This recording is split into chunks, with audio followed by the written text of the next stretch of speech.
మేడ్చల్లోని బొడ్రాయి వద్ద ఉన్న శివాజీ విగ్రహాన్ని గుర్తు తెలియని దుండగులు ధ్వంసం చేశారు. దీంతో పలువురు హిందూ సంఘాల నాయకులు శివాజీ విగ్రహం వద్దకు చేరుకుని ధర్నా చేశారు.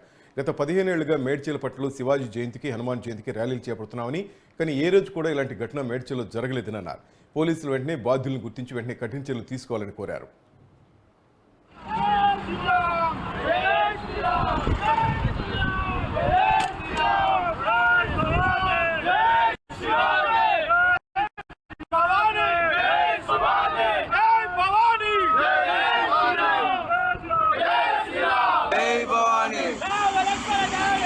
जय बोलो हनुमान की,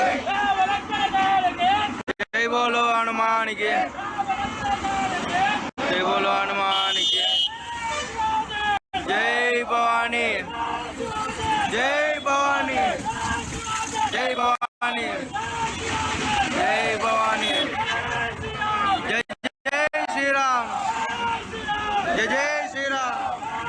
మేడ్చల్ పట్టణంలో మన గణపతి దగ్గర నూతనంగా చేసుకున్నటువంటి మన ఛత్రపతి శివాజీ మహారాజు గారి యొక్క విగ్రహం గుర్తు తెలియని దుండగులు రాత్రి ధ్వంసం చేయడం జరిగింది. దాన్ని మేము తీవ్రంగా ఖండిస్తున్నాము. ఇటువంటి చర్యలు పాల్పడిన వారిని కఠినంగా శిక్షించాలని చెప్పి మరొకసారి ఇటువంటి చర్యలకు పాల్పడితే వాళ్ళ పరిస్థితి ఏ విధంగా ఉంటుందో ఊహించడానికి కూడా తెలియని వాళ్ళను భయపెట్టే విధంగా అటువంటి కఠిన చర్యలు తీసుకుంటాము. సొంతంగా పోలీసు వారు ఎటువంటి చర్యలు తీసుకోకపోతే మేమే సొంతంగా నిర్ణయం తీసుకోవాల్సి వస్తుంది.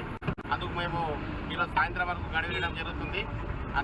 అందుకే మేము శాంతియుతంగా ఇప్పుడు అక్కడికి ర్యాలీగా తరలి వచ్చి ఇక్కడ అంబేద్కర్ విగ్రహం దగ్గర ధర్నా చేయడం జరుగుతుంది. పోలీసుల వారికి అలాగే మన మేడ్చల్ హిందూ బంధువులందరికీ కూడా తెలియజేస్తున్నాం. శాంతియుతంగా సాయంత్రం 5 గంటల వరకు వేచి చూద్దాం. ఆ నిందితుల్ని పట్టుకొని కఠినంగా శిక్షించాలని చెప్పి కోరుకుంటున్నాను. నిందితుడి దొరకని ఎడల అతను మన చేతికి చిక్కితే వాడిని కఠినంగా అదే ప్లేస్లో వాడిని శివాజీ మహారాజు గారిని ఏ విధంగా అయితే విగ్రహం ధ్వంసం చేసినో వాడిని తల